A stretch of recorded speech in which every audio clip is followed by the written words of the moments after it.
Assalamualaikum warahmatullahi wabarakatuh.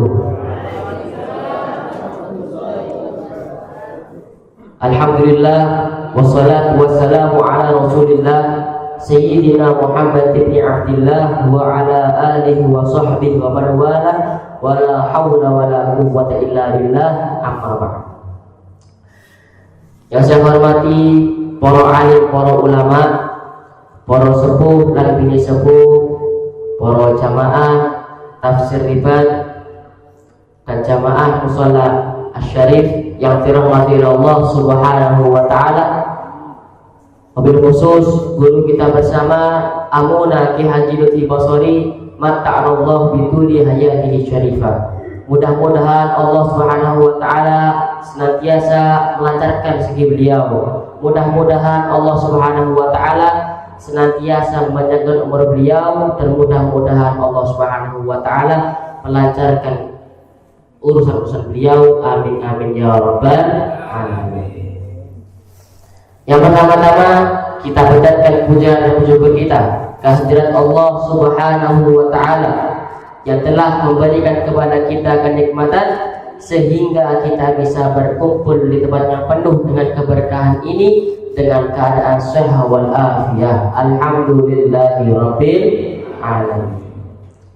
Yang kedua kalinya, salam assalam kita curahkan kepada junjungan kita, suri taulan kita, Nabi Yuna Muhammad sallallahu alaihi wasallam. Allahumma sholli ala Muhammad. Mudah-mudahan berkat kita bersolawat kepada beliau, kelak di hari kiamat kita diberikan syafaatnya. Amin amin ya rabbal alamin. Ma'asyiral muslimin yang dirahmati oleh Allah Subhanahu wa taala, Nabi Muhammad sallallahu alaihi wasallam pernah bersabda, "Awwalu ma yuhasabu alaihi al-'abdu yaumal qiyamah as-shalah." Hisab yang paling pertama, hisab pertama yang akan dipertanggungjawabkan kepada hamba itu di hari kiamat adalah sholat. Jadi kalau kita hisab yang pertama kali itu sholat sudah lancar, sholat kita sudah baik, di dunia kita menjaga sholat, tidak dilalaikan, gak ditinggalkan, maka Allah Subhanahu wa ta'ala akan melancarkan urusan yang lainnya. Misalnya kita sholat, di dunia kita menjaga sholat, di lainnya kita sedekah, maka semuanya itu akan lancar urusannya, akan dipermudah hisabnya. Akan tapi orang yang hisabnya itu pertama kali sholatnya itu udah susah, sholatnya nggak dilakukan, sholatnya dilalaikan, sholatnya bahkan itu ditinggalkan, maka orang tersebut semua amalnya itu seperti sia-sia. Semua amalnya tidak diberikan pahala oleh Allah Subhanahu wa taala. Kalau orang itu gak sholat, maka orang tersebut semua amalnya gak akan diterima oleh Allah Subhanahu wa taala dan tidak akan diberikan pahala oleh Allah Subhanahu wa taala. Ma'asyiral muslimin yang dirahmati Allah Subhanahu wa taala, di sini saya membawakan kitab Irsyadul Ibad ila Sabilir Rasyad yang dikarang oleh Asy-Syaikh Zainuddin Al-Madibari. Di sini ada satu hadis yang mana keutamaan orang yang menjaga sholat dan siksa orang yang meninggalkan sholat. Qala Rasulullah sallallahu alaihi wasallam, Rasulullah sallallahu alaihi wasallam pernah bersabda, "Man hafadha 'ala shalah," barang siapa yang menjaga sholat, akramahullah bi khamsi hisal, maka orang tersebut akan dimuliakan oleh Allah Subhanahu wa taala dengan 5 perkara. Yang pertama, yurfa'u anhu dzikul aish, akan dibebaskan oleh hamba itu sempitnya kehidupan. Jadi kehidupannya itu akan tenang, hidupnya akan diberikan rezeki yang halal, akan diberikan kelapangan ilmu, akan diberikan banyak kenikmatan Allah Subhanahu wa taala. Lalu yang kedua, wa adzabul qabri. Dan orang tersebut akan diangkat daripada azab kubur. Ya, kalau orang tersebut sudah di alam kuburnya nggak ada azab, sudah diangkat dari azab, maka orang tersebut nanti di yaumil kiamah akan selamat dari siksaan. Jadi kalau orang itu sudah nggak diazab di kuburnya, sudah tidak diazab oleh malaikat, gak disiksa oleh malaikat, maka orang tersebut nanti di yaumil kiamah akan selamat juga dari siksaan. Lalu yang ketiga yaitu wayuti'illah kitabahu biyamin. Dan orang tersebut akan diberikan catatan hidupnya dengan tangan kanannya. Maksudnya apa? Nanti di yaumil kiamah orang tersebut akan diberikan catatan amalnya di tangan kanannya, yaitu nanti di yaumil kiamah itu orang menerima catatan hidup itu dengan macam-macam. Ada yang dari tangan kanannya, ada yang dari tangan kirinya, bahkan ada yang dari punggung belakangnya. Nah, ini maksudnya apa? Maka Allah Subhanahu wa taala berfirman, fa amma man utiya kitabahu bi yaminihi fasawfa yuhasabu hisaban yasira. Adapun orang yang diberikan catatan hidupnya dari tangan kanannya, maka orang tersebut akan dihisab dengan hisaban yang mudah. Jadi orang tersebut yang menerima catatan hidupnya dari tangan kanannya itu hisabnya akan dipermudah oleh Allah Subhanahu wa taala. Karena apa? Ya karena dia sholat. Kalau dia nggak sholat, maka orang tersebut nggak akan mudah, hisabnya akan dipersulit, akan disiksa oleh Allah Subhanahu wa taala. Na'udzubillahi min dzalik. Lalu yang keempat, wa yamurru ala sirati kalba. Dan orang tersebut akan melewati jembatan Shiratal Mustaqim seperti kilat. Jembatan Shiratal Mustaqim itu, Pak, panjang. Seakan-akan panjangnya itu perjalanan 3000 tahun. Bahkan ada ulama yang mengatakan perjalanan 15.000 tahun. Saking panjangnya. Jadi jembatan Shiratal Mustaqim itu semua orang akan melewatinya. Kalau orang kafir akan kepleset, ya akan jatuh ke neraka. Tapi kalau orang mukmin itu ada dua. Ada yang selamat sampai ke surga, bahkan ada yang sampai kepleset juga. Dan melewatinya itu macam-macam. Ada yang seperti kilat, ada yang berjalan, ada yang merangkak. Dan khusus bagi orang yang menjaga sholatnya, itu orang tersebut akan melewati jembatan Shiratal Mustaqim seperti kilat.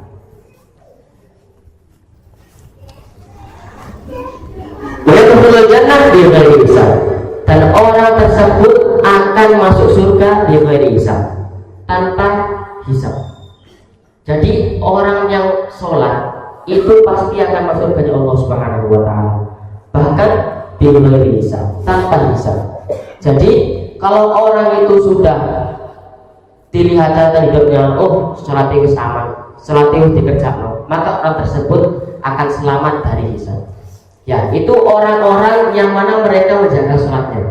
Tapi kalau orang yang nggak menjaga sholatnya, selalu meninggalkan sholatnya, kesel titik, kesel, kok aku sholat terus, maka orang tersebut akan disiksa oleh Allah Subhanahu wa taala. Bermacam-macam. Bahkan dari Nabi itu ada 15 siksaan. Tapi di sini musholif saya akan membacakan fa'amalati fid dunya. Adapun siksaan bagi orang yang mana ia itu meninggalkan sholat, siksa di dunia. Yang pertama, yunza'ul barakah min umri, akan dicabut keberkahan pada umurnya. Kita sebagai manusia itu perlu dengan barokah. Barokah itu ziyadatul khair, berkah itu bertambahnya kebaikan.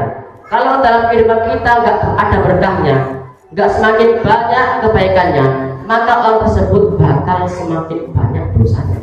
Semakin banyak ia meninggalkan perintah-perintah Allah, mengerjakan apa yang dilarang oleh Allah Subhanahu wa taala, kemaksiatan dilakukan, berot dilakukan, maling dilakukan, judi dilakukan, yaitu orang-orang yang enggak mendapatkan barokah dari Allah Subhanahu wa taala. Maka itu Pak, hati-hati.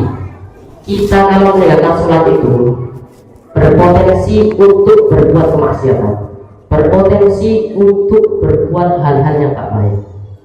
Padahal sholat itu mencegah daripada perbuatan kemaksiatan, menjauhkan kita daripada perbuatan yang keji. Allah Subhanahu wa taala pernah berfirman di surah Al-Ankabut ayat 45. Inna sholata tanha 'anil fahsya'i wal munkar. Sesungguhnya sholat itu mencegah kita daripada perbuatan keji dan munkar. Maka itu kalau kita ingin kehidupan kita nggak mau dengan kemaksiatan, maksiat dalam umurnya, maka kerjakan sholat. Tapi ada orang yang sholat tapi dia itu tetap maksiat, tetap berbuat hal-hal buruk. Sholat tapi tetap berot-berotan, sholat tetap judi-judian. Maka bagaimana itu? Kata Nabi Muhammad SAW, man lam tanhahu sholatahu anil fahsya'i wal munkar lam tazidhu minallahi illa bu'dan. Barang siapa yang sholatnya itu tidak mencegah dia dari perbuatan kemaksiatan, berbuat dari hal keji, perbuatan dari hal munkar, maka orang tersebut tidak semakin dekat dari Allah Subhanahu wa taala, tapi semakin jauh daripada Allah Subhanahu wa taala. Ditinggal sholat malah akeh maksiat, kita malah jauh dari Allah Subhanahu wa taala. Nauzubillahi min dzalik. Lalu orang yang disiksa di dunia, dia meninggalkan sholatnya. Kullu amalin ya'maluhu la yujaru hu'id. Kullu amalin ya'maluhu la yujuruhullahu alaihi.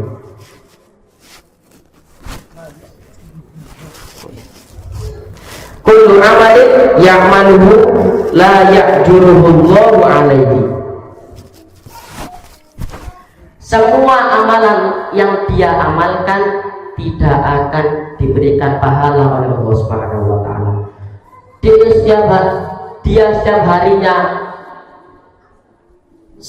dia enggak sholat, tapi dia istighfar, astagfirullahaladzim, berdino 700 kali, astagfirullahaladzim, tapi dia enggak sholat, la ya'juruhullahu alaihi. Orang tersebut amalannya tidak akan diberikan pahala. Yus Pak, jengkang jengking tak sholat, astagfirullahaladzim, gak sholat, ya percuma, gak ada pahala oleh Allah Subhanahu wa taala. Ya ini gua dari antara orang-orang sing gak sholat. Wa amal lati tusibuhu mindal maut. Dan adapun siksaan bagi orang yang gak sholat saat ia mati. Annahu yamutu dalilan. Orang tersebut mati gila, mati su'ul khotimah, mati dalam keadaan murka Allah Subhanahu wa taala. Wa amal lati tusibuhu indal khuruj minal qabri. Dan adapun siksaan ketika ia keluar dari kuburannya, syahtur rabbi, maka orang tersebut akan dimurkai oleh Allah Subhanahu wa taala. Orang tersebut tidak akan diberikan rahmatnya oleh Allah Subhanahu wa taala. Orang tersebut mati dalam keadaan murka Allah Subhanahu wa taala. Wa dukhulun nar, dan orang tersebut akan masuk neraka. Pasti. Orang tersebut akan masuk neraka.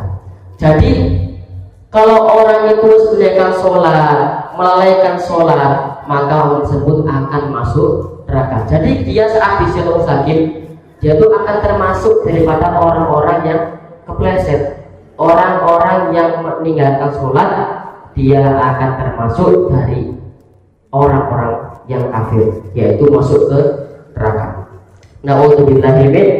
Mudah-mudahan kita yang hadir di majelis taklim ini, mudah-mudahan kita di keseharian kita selalu menjaga sholat, selalu menjaga perintah-perintah Allah Subhanahu wa taala. Amin amin ya rabbal. Mudah-mudahan hadis yang saya bacakan ini ada manfaatnya. Ngapunten nawi wonten salah-salahipun.